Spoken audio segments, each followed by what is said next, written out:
ባለፉት 6 ዓመታት ብዙም ድምፁን ሳያሰማ ከግዙፍ የንግድና የመኖሪያ ቤቶች ግንባታ ጀርባ ስላለ አንድ የኮንስትራክሽን ካምፓኒ ልነግራችሁ ነው። የቀድሞ ያስሚን ጀማል ኮንስትራክሽን ያሁኑ ኮምፓስ ኮንስትራክሽን ኃላፊነቱ የተወሰነ የግል ማህበር።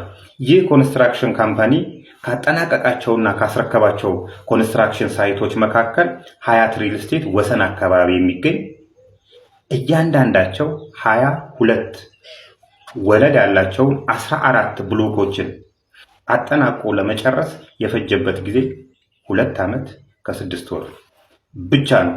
ጊፍት ሪል ስቴት ደንበል አካባቢ በዋና መስሪያ ቤትነት ሊጠቀመው ያሰበውን ህንፃ እንዲሁም ቦሌ አትላስ አካባቢ የሚገኘው የመኖሪያ ቤት አፓርትመንት በተባለው የኮንስትራክሽን ጊዜ አጠናቆ ያስረከበ ድርጅት ነው።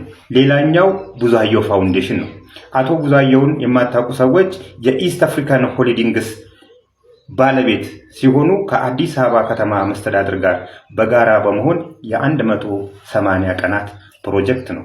ይህ ፕሮጀክት በልደታ ጌጃ ሰፈር የሚገኝ ሲሆን ይህ G+6 የሆነ ህንፃ አጠናቆ ለመጨረስ የፈጀበት ጊዜ 180 ቀናት ብቻ ነው። ፔትራም ፒኤልሲ ለቡ ላይ G+12 ሁለት ህንፃዎች፣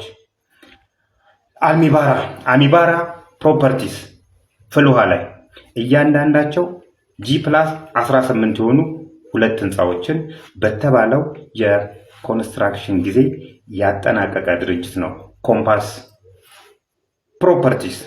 ሌላኛው ንብረትነቱ የኢስት አፍሪካን ሆሊዲንግስ የሆነ ኮካ አካባቢ አዋሽ ወይን እያንዳንዳቸው G+12 የሆኑ 6 ህንፃዎች በተባለው ጊዜ ያስረከበ ድርጅት ነው። እነዚህ ከላይ የነገርኳችሁን እንግዲህ ባለፉት ዓመታት በአግሪመንት ጊዜ መሰረት ያጠናቀቃቸው ሲሆን አሁን ላይ በግንባታ ላይ ያሉና ኦሬዲ ሽያጫቸው እየተጠናቀቀ ያለ ቄራ ላይ G+5፣ መስቀል ፍላወር ላይ G+14፣ ካሳንቺስ ላይ G+19 ያሉ ሲሆን አትላስ ላይ በእቅድ ደረጃ ያለ ነው።